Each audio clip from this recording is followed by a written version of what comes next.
Hello student, last class हम लोग पढ़ रहे थे मोल कंसेप्ट का। अलग अलग टर्म के बारे में बात कर रहे थे हम लोग। मोल कंसेप्ट में हमने एलिमेंट के रूप में मोल कंसेप्ट देखा, कंपाउंड के रूप में मोल कंसेप्ट देखा, हमने रेडिकल के रूप में मोल कंसेप्ट देखा। आज मैं आपको बहुत इंपॉर्टेंट बात समझाऊंगा, आप इसको समझने का प्रयास करेंगे। सबसे पहले मैं आपको समझाने जा रहा हूँ, एक गैस होता है। गैस को दो भाग में बांटा गया। एक बताया गया आइडियल गैस और एक बताया गया रियल गैस। गैस के दो भाग में बांटा गया, एक रियल गैस और एक आइडियल गैस। दो पार्ट में गैस को बांटा गया। अब प्रश्न है कि सबसे पहला प्रश्न है कि रियल गैस क्या है। देखो, दुनिया में जो चीज़ एग्जिस्ट करता है वो रियल ही होता है। और जब भी कभी आइडियल शब्द लग जाए ना, तो आइडियल मतलब आप समझ लीजिए कि वो एग्जिस्ट नहीं करता है, इसको माना जाता है, ऐसा एज्यूम किया जाता है, तभी आइडियल होता है। आइडियल कोई दुनिया में होता नहीं है, आइडियल मान लिया जाता है, लेकिन जो वास्तव में होता है वो रियल होता है। अब प्रश्न ये है कि आखिर ये बात क्या है। तो मैं एक छोटा सा बात आपको समझाता हूँ। दुनिया में कोई भी पदार्थ है, लकड़ी है, कोई भी मेटल है, कॉपर, एल्युमिनियम, जिंक, कुछ भी है, सॉलिड भी है, लिक्विड भी है, गैस भी है, कुछ भी है। अगर मैं बात करूं आपसे कि हर पदार्थ का निर्माण छोटे छोटे कण से हुआ है। लकड़ी को काटिएगा तो छोटा छोटा कुन्नी गिरेगा ना, ये छोटा छोटा कुन्नी मिल के ना इतना बड़ा लकड़ी का प्लेट बना हुआ है। तो इस सारे छोटे छोटे कुन्नी को एक साथ बांध के रखने में कोई ना कोई तो फोर्स काम कर रहा है ना। इसी फोर्स को हम लोग बोलते हैं इंटरमॉलिक्यूलर फोर्स। क्या बोलते हैं? Intermolecular force. अब प्रश्न ये है कि ये इंटरमॉलिक्यूलर फोर्स दुनिया के हर पदार्थ में वैलिड है, सॉलिड में भी, लिक्विड में भी और गैस में भी। दुनिया के हर पदार्थ में इंटरमॉलिक्यूलर फोर्स काम करता है। अलग बात है कि सॉलिड में ये इंटरमॉलिक्यूलर फोर्स स्ट्रांग होता है, लिक्विड में इंटरमॉलिक्यूलर फोर्स थोड़ा कमज़ोर होता है और गैस में इंटरमॉलिक्यूलर फोर्स बिल्कुल कमज़ोर होता है। तो अब प्रश्न ये है कि ये रियल गैस क्या है। तो कह रहा है कि अगर गैस के मॉलिक्यूल के बीच में इंटरमॉलिक्यूलर फोर्स काम कर रहा है तो ये रियल गैस है। If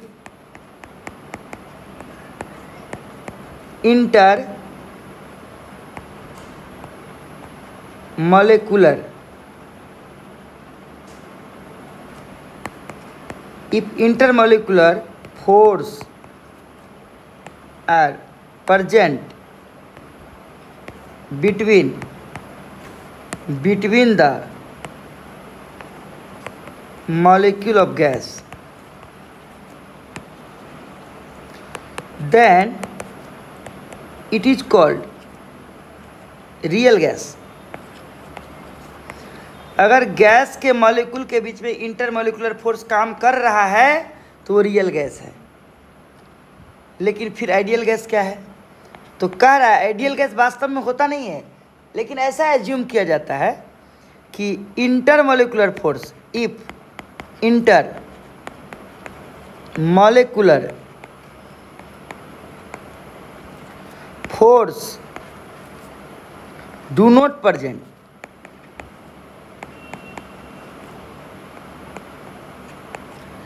if intermolecular force do not present between the molecule of gas, between the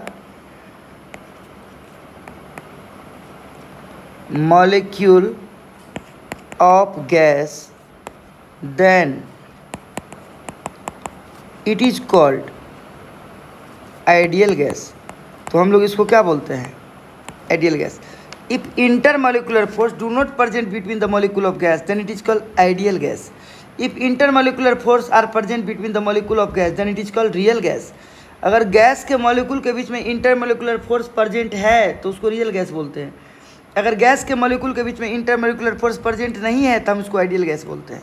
तो ये रियल गैस और आइडियल गैस में क्या है अंतर। अब हमें जो बात करनी है आपसे, एक होता है PV बराबर nRT इक्वेशन, जिसको हम लोग बोलते हैं ideal gas equation. Ideal gas equation PV बराबर nRT को बोलते हैं आइडियल गैस इक्वेशन। और एक होता है P plus AN² by V² into V minus N B is equal to N R T, एक ये इक्वेशन होता है। इसको बोलते हैं हम लोग real gas equation,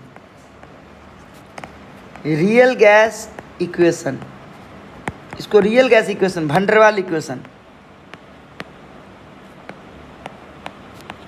van der Waals equation भी इसको बोलते हैं।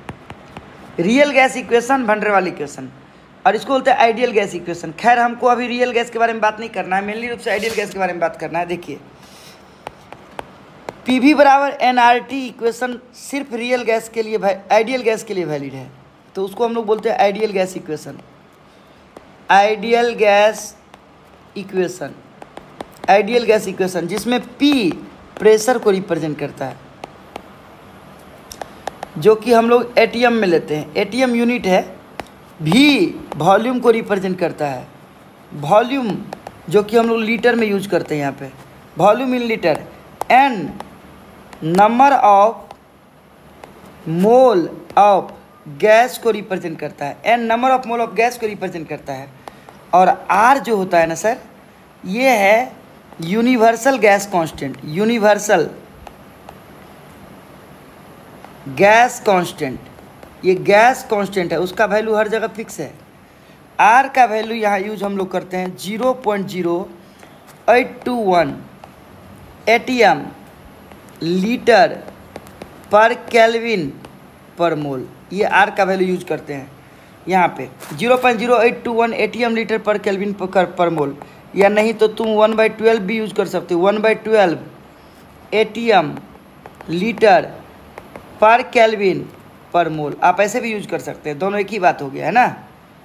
अब प्रश्न ये है, आर समझ गए, अब टी देखिए, टी का मतलब टेम्परेचर है यहाँ पे, टेम्परेचर इन केल्विन, टी मतलब टेम्परेचर जो कि केल्विन में लेना है। It is called absolute temperature, absolute temperature. Kelvin unit में जो टेम्परेचर लेते हैं उसको बोलते हैं absolute temperature. Temperature in kelvin is called absolute temperature. सबसे पहले मैं प्रेशर की बात थोड़ा सा कर लेता हूँ आपसे। प्रेशर पी, आप सब लोग पता है आपको, प्रेशर बराबर होता है फोर्स बटा एरिया, फोर्स बटा एरिया, मतलब 1 मीटर स्क्वायर एरिया पे जितना फोर्स लगता है this is called pressure. 1 unit area पे जितना फोर्स लगता है this is called pressure. Force का यूनिट क्या होता है? न्यूटन, और एरिया का यूनिट क्या होता है? Metre square.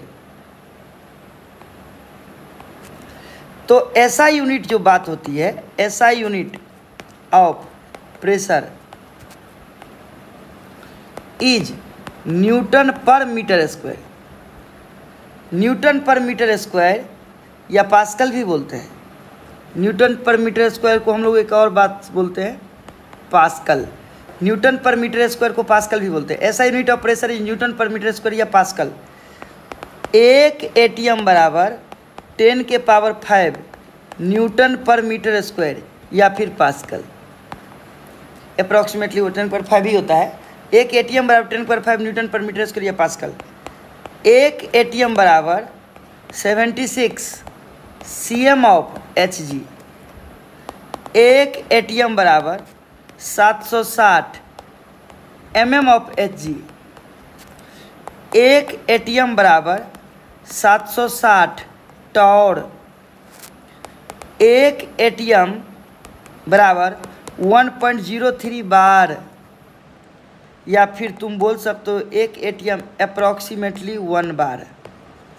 1 एटीएम अप्रॉक्सीमेटली 1 बार, ये प्रेशर का यूनिट है। देख लीजिए आप लोग, सब यूनिट ही है। अब हर यूनिट यूज होता है, कहीं भी कुछ भी यूज हो सकता है। अब देखिए अगला पॉइंट आता है वॉल्यूम। जितना बात मैं आपको समझा देता हूँ ना, वो बात आप क्लियर समझ लीजिए कि इतना आपको करना ही है। इसमें से कुछ भी आप छाट नहीं सकते, सारा यूनिट यूज होता है। वॉल्यूम, वॉल्यूम का ऐसा यूनिट हम लोग क्या बचपन से पढ़े हैं, ऐसा unit of volume is metre cube. Metre cube, volume का ऐसा यूनिट क्या होता है? Metre cube. 1 मीटर क्यूब बराबर 1000 लीटर। 1 मीटर क्यूब बराबर 1000 लीटर।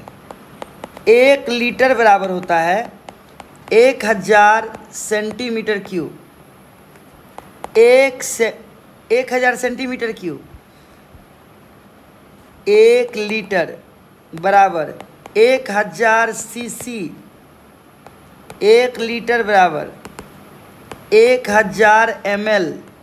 कुछ भी बोलिए, सेंटीमीटर क्यूब बोलिए या सीसी बोलिए या ml बोलिए, एक ही टर्म है, देख लीजिए। सीसी का फुल फॉर्म होता है cubic centimetre. CC cubic centimetre, centimetre cube या सीसी या ml। अच्छा, 1 लीटर का एक और अभी बड़ी फेमस हो गया है। 1 लीटर बराबर 1 डेसीमीटर क्यूब। इसको बोलते हैं डेसीमीटर। डेसीमीटर। सीसी का फुल फॉर्म होता है cubic centimetre. CC cubic centimetre.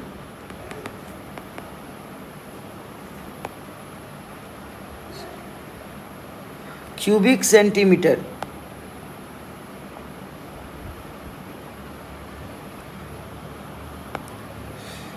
Cubic centimetre.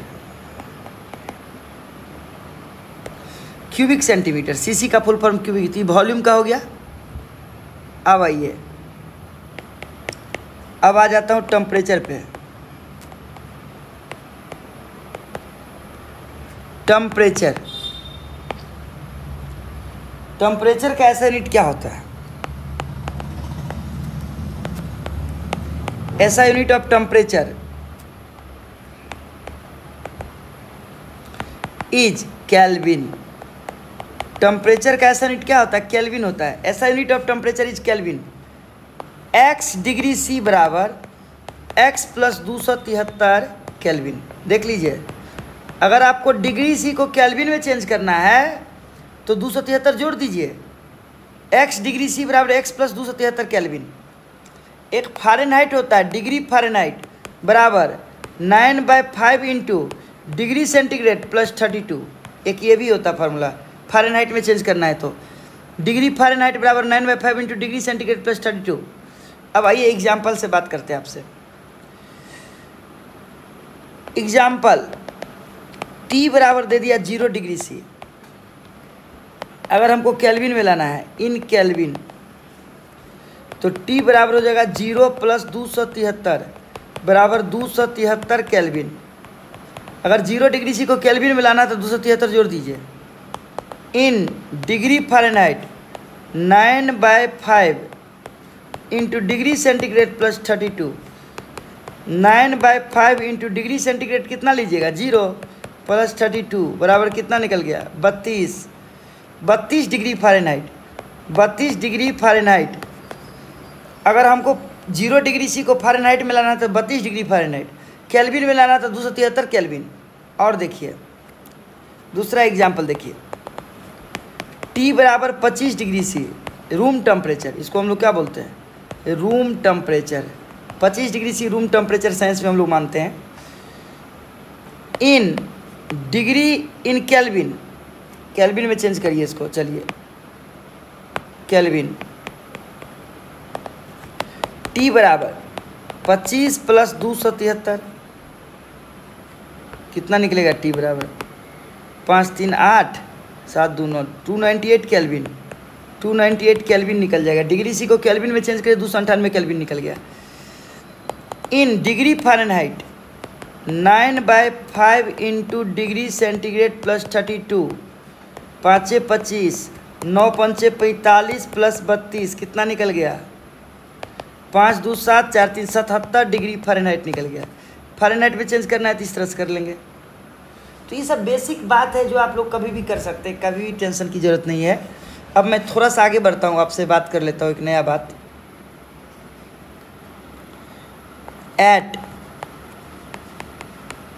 NTP या STP, इसको भी समझते हैं।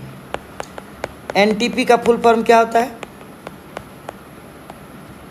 Normal temperature and pressure.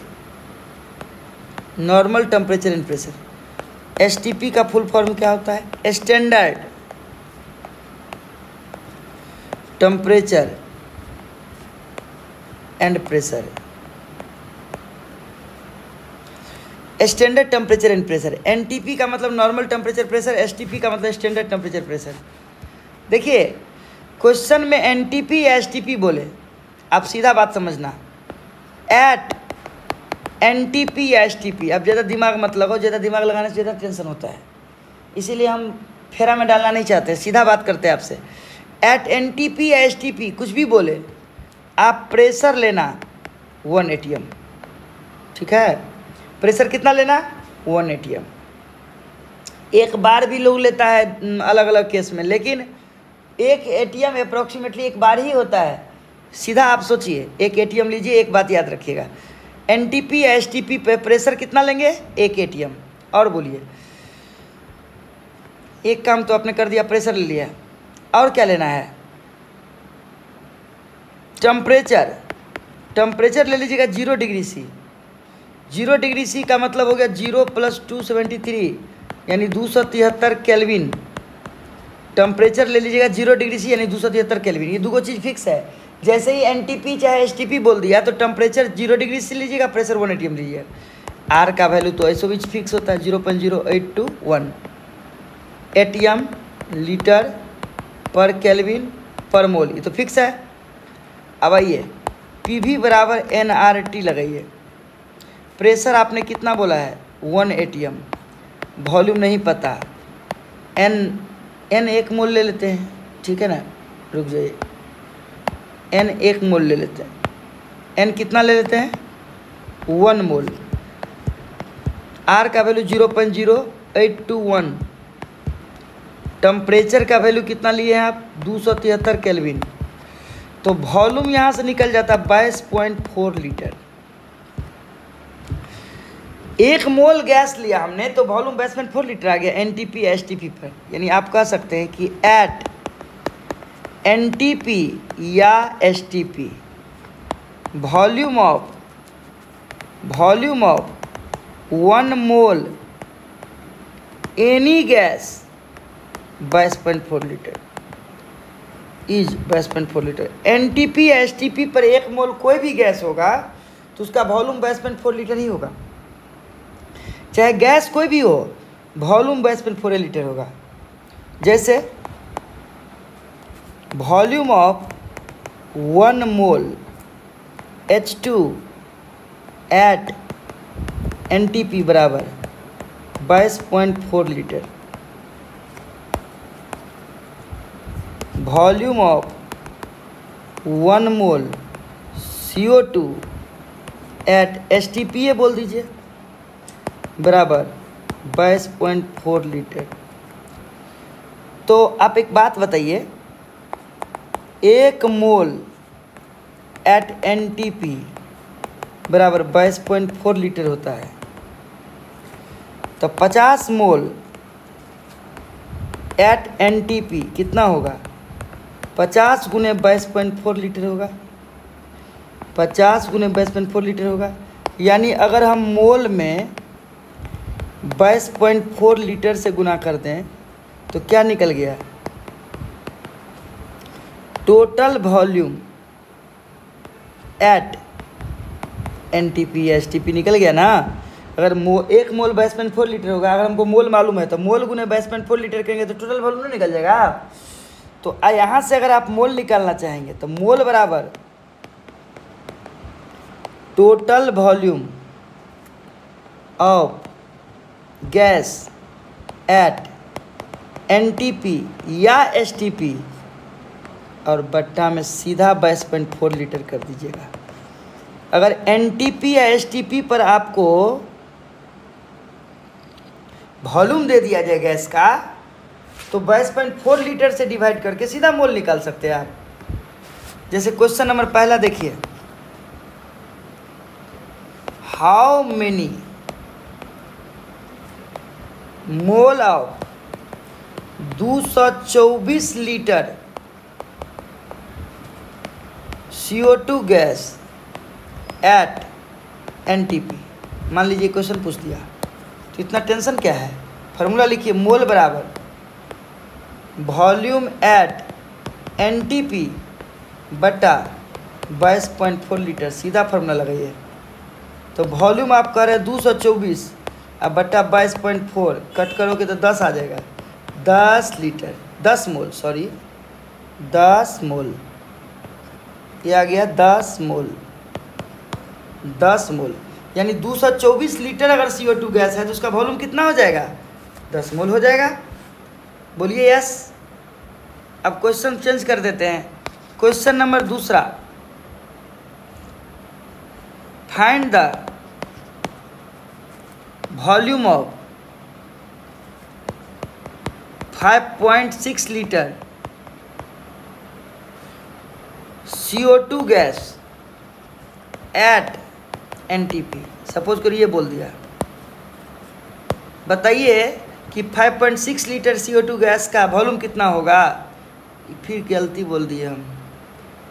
Find the mole, मोल हमको निकलना है, या फिर मास लिख देता हूँ। Find the mass of 5.6 litre CO2 gas at NTP. मैंने जैसा बोल दिया तो पहले आप मोल निकालिए। मोल बराबर वॉल्यूम एट एनटीपी बटा 22.4 लीटर। पहले नॉर्मल काम करिए। तो मोल वॉल्यूम कितना बोलते हैं? 5.6 लीटर अब बटा 22.4 लीटर, 6 चौक 24, 1/4 मोल निकल गया। मोल निकल गया ना। आपके क्वेश्चन का डिमांड मोल नहीं है, मास है। तो एक और फार्मूला अपने पास आता है, मोल बराबर गिवन मास इन ग्राम और बट्टा क्या होता है? Molar mass.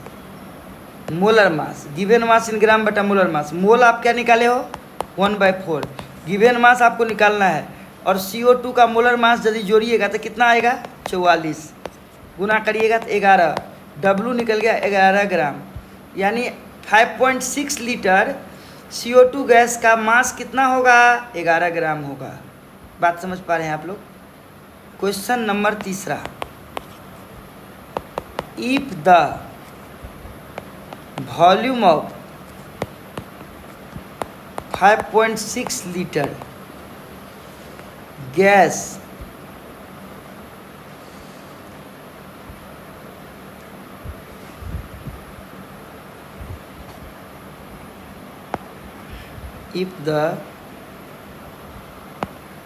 if the mass of 5.6 liter gas at NTP is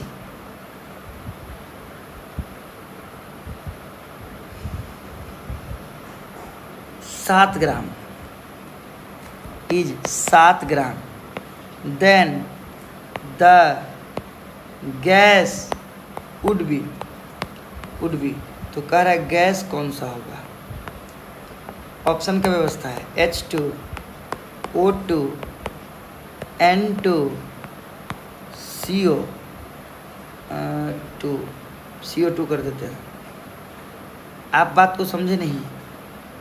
आपको क्वेश्चन क्या पूछ रहा है देखिए। पहले आपको 5.6 लीटर एनटीपी पे दे दिया है, तो मोल बराबर वॉल्यूम एट एनटीपी बटा 22.4 लीटर। पहले एक काम करिए, तो मोल बराबर वॉल्यूम 5.6 लीटर दिया है, अब बटा 22.4 कर लीजिएगा, 4 से कट जाएगा, 1/4 मोल निकल गया। अब आपको मोल बराबर आप क्या लिख सकते हैं? गिवन मास बटा मोलर मास बराबर क्या लिख सकते हैं? 1/4 है। गिवन मास कितना दिया है आपको? 7 ग्राम। ठीक है, तो 7 ग्राम बटा मोलर मास m नोट बराबर 1/4, तो m नोट बराबर निकल गया 28। m नोट बराबर क्या निकल गया? 28 ग्राम पर मोल। यानी हमसे जो क्वेश्चन पूछ रहा है, ये क्या क्वेश्चन निकल रहा है? 28 ग्राम पर मोल। तो जिसका मोलर मास 28 होगा वही आंसर होगा। N2 का मोलर मास होता है 14 × 2, यानी कितना होता है? 28। तो N2 आंसर आ जाएगा। Option C is correct. इसका आंसर क्या आ गया? N2। समझे कुछ भी नहीं समझ में आ रहा है? तो बच्चों आज के एपिसोड में आज मैं इतना ही रहने देता हूँ। अगले क्लास में मैं फिर आगे बढ़ूँगा जल्द ही आपको एक नए वीडियो के साथ।